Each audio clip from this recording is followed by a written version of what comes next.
ಎಲ್ಲಂದ್ರಲ್ಲಿ medical waste ಅನ್ನ ಬಿಸಾಕ್ತಿರುವಂತಹ ಘಟನೆ ನಾವು ನೋಡ್ತಾನೆ ಇದ್ದೀವಿ. ಇದರ ಜೊತೆಗೆ ಈ ರೋಗಿಗಳಿಗೆ ನೀಡಬೇಕಾದ ಔಷಧಿಗಳನ್ನು ಸಹ ಬೇಕಾಬಿಟ್ಟಿಯಾಗಿ ಎಲ್ಲಂದ್ರಲ್ಲಿ ಬಿಸಾಕಿದ್ದಾರೆ. ವಿಚಿತ್ರ ಅಂದ್ರೆ ಇದು ಇನ್ನೂ ಸಹ ಅವಧಿ ಮುಗಿಯದ ಔಷಧಿಗಳು, ಸಿರಂಜ್ಗಳು ಇದನ್ನೆಲ್ಲ ಬಿಸಾಕಿರೋದು. ಈ ಕುರಿತ ಒಂದು ರಿಪೋರ್ಟ್ ಇದೆ, ನೋಡೋಣ. ರೋಗಿಗಳಿಗೆ ಸೇರಬೇಕಾದ ಔಷಧಿ ತಿಪ್ಪೆಪಾಲು. ಪಬ್ಲಿಕ್ ಟಿವಿ ವರದಿ ಬೆನ್ನಲ್ಲೇ ಎಚ್ಚೆತ್ತ ಅಧಿಕಾರಿಗಳು. ಔಷಧಿ ಎಸೆದ ಸ್ಥಳಕ್ಕೆ ಭೇಟಿ, ಪರಿಶೀಲನೆ.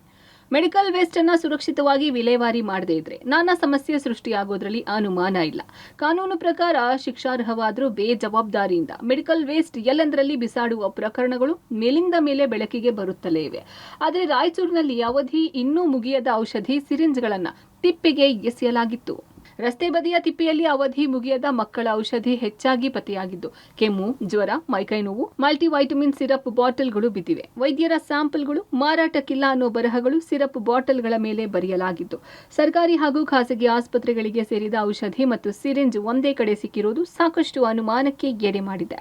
ಈ ಬಗ್ಗೆ ಪಬ್ಲಿಕ್ ಟಿವಿ ವರದಿ ಬಳಿಕ ಜಿಲ್ಲಾ ಆರೋಗ್ಯಾಧಿಕಾರಿ ಹಾಗೂ ಔಷಧ ನಿಯಂತ್ರಣಾಧಿಕಾರಿಗಳ ತಂಡ ಭೇಟಿ ನೀಡಿ ಪರಿಶೀಲನೆ ಮಾಡಿದೆ. ಹುಬ್ಬಳ್ಳಿ ಬಳಿಕ ರಾಯಚೂರಿನಲ್ಲಿ ದೊಡ್ಡ ಪ್ರಮಾಣದಲ್ಲಿ ಔಷಧಿಯನ್ನು ರಸ್ತೆ ಬದಿಯಲ್ಲಿ ಬೀಸಾಡಿರುವಂಥದ್ದು ಆಗಿರುವಂಥದ್ದು ಇಲ್ಲಿ ನಿಮಗೆ ತೋರಿಸ್ತಾ ಇದ್ದೀವಿ. ನಾವು ಸಾಕಷ್ಟು ಪ್ರಮಾಣದಲ್ಲಿ ಔಷಧಿಯನ್ನು, ಆದರೆ ಏನು ಮುಖ್ಯವಾಗಿ ಇಲ್ಲಿ ಔಷಧಿಯ ಒಂದು ಎಕ್ಸ್ಪೈರಿ ಡೇಟ್ ಏನಿದೆ ಅದು ಮುಗಿದೇ ಇದ್ದರೂ ಕೂಡ ಅದನ್ನು ಬೀದಿ ಬದಿಯಲ್ಲಿ ಎಸೆದಿರುವಂಥದ್ದು, ಅದು ಸಾರ್ವಜನಿಕ ಸ್ಥಳದ ಪಕ್ಕದಲ್ಲೇ, ರಸ್ತೆಯ ಪಕ್ಕದಲ್ಲೇ ಎಸೆದಿರುವಂಥದ್ದು, ಜನ ಓಡಾಡುವಂಥ ಸ್ಥಳದಲ್ಲಿ ಎಸೆದಿರುವಂಥದ್ದು. ಕೇವಲ ಇಲ್ಲಿ ಸಿರಂಜಿಗಳು ಮಾತ್ರ ಅಲ್ಲ, ಏನು ಔಷಧಿಗಳು ಅಂದರೆ ಮುಖ್ಯವಾಗಿ ಕಾಫ್ ಸಿರಪ್ ಇರ್ಬೋದು ಮತ್ತು ಬೇರೆ ಬೇರೆ ಔಷಧಿಗಳನ್ನು ಇಲ್ಲಿ ಎಸ್ತಿರೋದನ್ನು ನಾವು ಇಲ್ಲಿ ನಿಮಗೆ ತೋರಿಸ್ತಾ ಇದ್ದೀವಿ. ಆದರೆ ಈ ಒಂದು ಔಷಧಿ ಏನಿದೆ ಇದರ ಒಂದು ಎಕ್ಸ್ಪೈರಿ ಡೇಟ್ ಇನ್ನೂ ಕೂಡ 2027 ಆಗಸ್ಟ್ ಅಂತ ಇದೆ. ಅಂದರೆ ಎಕ್ಸ್ಪೈರಿ ಡೇಟ್ ಇದ್ದರೂ ಕೂಡ ಇದನ್ನು ಔಷಧಿಯನ್ನು ಇಲ್ಲಿ ಬಿಸಾಡಿರುವಂಥದ್ದು ಯಾಕೆ ಅನ್ನುವಂಥ ಅನುಮಾನ. ಅದರ ಜೊತೆಗೆ ಏನು ಇಲ್ಲಿರ್ತಕ್ಕಂಥ ಸಿರಂಜ್ಗಳೇನಿದೆ ಅವುಗಳನ್ನು ಕೂಡ ನಾವು ಗಮನಿಸಿದಾಗ ಅವುಗಳ ಒಂದು ಎಕ್ಸ್ಪೈರಿ ಡೇಟನ್ನು ನಾವು ನೋಡಿದಾಗ ಫೆಬ್ರವರಿ 2028 ಅಂತ ಇದೆ. ಅಂದರೆ ಇನ್ನೂ ಎಕ್ಸ್ಪೈರಿ ಆಗಲಿಕ್ಕೆ ಸಾಕಷ್ಟು ಸಮಯ ಇದ್ದಾಗಲೂ ಕೂಡ ಇಷ್ಟೊಂದು ಪ್ರಮಾಣದಲ್ಲಿದೆ. ಈ ಒಂದು ಚೀಲದಲ್ಲಿ ನೋಡ್ಬೋದು, ಮತ್ತು ಇಲ್ಲಿ ಡಬ್ಬಗಳಲ್ಲೂ ಕೂಡ ನೋಡ್ಬೋದು ಬೇರೆ ಬೇರೆ ಔಷಧಿಗಳಿದೆ. ಮಕ್ಕಳಿಗೆ ಬಳಸುವಂಥದ್ದು ಇರ್ಬೋದು, ಮತ್ತು ಮಲ್ಟಿವಿಟಮಿನ್ನು, ಏನು ಮೈಕೈ ನೋವಿಗೆ, ಜ್ವರಕ್ಕೆ ಬರುವಂಥ ಔಷಧಿಯನ್ನು ಇಲ್ಲಿ ಬೀಸಾಡಲಾಗಿದೆ. ಇದು ನಿಜಕ್ಕೂ ಕೂಡ ಏನು ಸರ್ಕಾರಿ ಆಸ್ಪತ್ರೆಗೆ ಸೇರಿರುವಂಥದ್ದು ಅಥವಾ ಖಾಸಗಿದ ಅನ್ನುವಂಥದ್ದು ಕೂಡ ಪರಿಶೀಲನೆ ಆಗಬೇಕು. ಯಾಕೆಂದರೆ ಇದ್ರ ಮೇಲೆ physician sample not to be sold ಅನ್ನುವಂಥದ್ದನ್ನು ಬರೆದಿರುವಂಥದ್ದು ಇಲ್ಲಿ ಸ್ಪಷ್ಟವಾಗಿದೆ.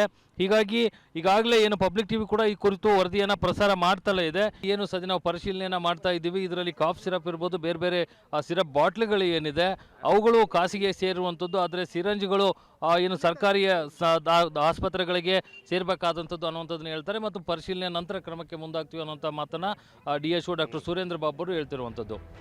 ಕೆಲವು ಔಷಧಿಗಳು ಎಕ್ಸ್ಪೈರಿ ಡೇಟ್ ಆಗಸ್ಟ್ 2027 ಇದ್ರೆ, ಇನ್ನು ಕೆಲವು ಡಿಸೆಂಬರ್ 2028 ಇದೆ. ಹೀಗಿರುವಾಗ ಔಷಧಿಯನ್ನ ಬಿಸಾಡಿರೋದು ಯಾಕೆ ಅನ್ನೋದು ತಿಳಿತಾ ಇಲ್ಲ. ಜಿಲ್ಲಾ ಔಷಧ ನಿಯಂತ್ರಣಾಧಿಕಾರಿಗಳೇ ತನಿಖೆ ನಡೆಸಿ ಇದರ ಸತ್ಯಾಸತ್ಯತೆ ಬಯಲಿಗೆಳೆಯಬೇಕಿದೆ. ಸಾಮಾನ್ಯವಾಗಿ ಖಾಸಗಿ ಔಷಧಿ ಕಂಪನಿಗಳ ಮೆಡಿಕಲ್ ರೆಪ್ರೆಸೆಂಟೇಟಿವ್ ತಮ್ಮ ಕಂಪನಿ ಸ್ಯಾಂಪಲ್ಗಳನ್ನು ವೈದ್ಯರಿಗೆ, ಮೆಡಿಕಲ್ ಶಾಪ್ಗಳಿಗೆ ನೀಡಿರ್ತಾರೆ. ಅಂಥದ್ದೇ ಸ್ಯಾಂಪಲ್ಗಳನ್ನು ಇಲ್ಲಿ ಬಿಸಾಡಲಾಗಿದೆ. ಇದು ಯಾರ ಎಡವಟ್ಟು ಅನ್ನೋದು ಬಯಲಾಗಬೇಕಿದೆ. ಸರ್ಕಾರಿ ಆಸ್ಪತ್ರೆ ವೈದ್ಯರು, ಅಧಿಕಾರಿಗಳ ಪಾತ್ರವು ಬೆಳಕಿಗೆ ಬರಬೇಕಿದೆ. ಇಂತಹ ಘಟನೆಗಳು ಮರುಕಳಿಸದಂತೆ ತಪ್ಪಿತಸ್ಥರ ವಿರುದ್ಧ ಕ್ರಮ ಜರುಗಿಸಬೇಕಿದೆ. Vijay Jagatagal, public TV, Raichur.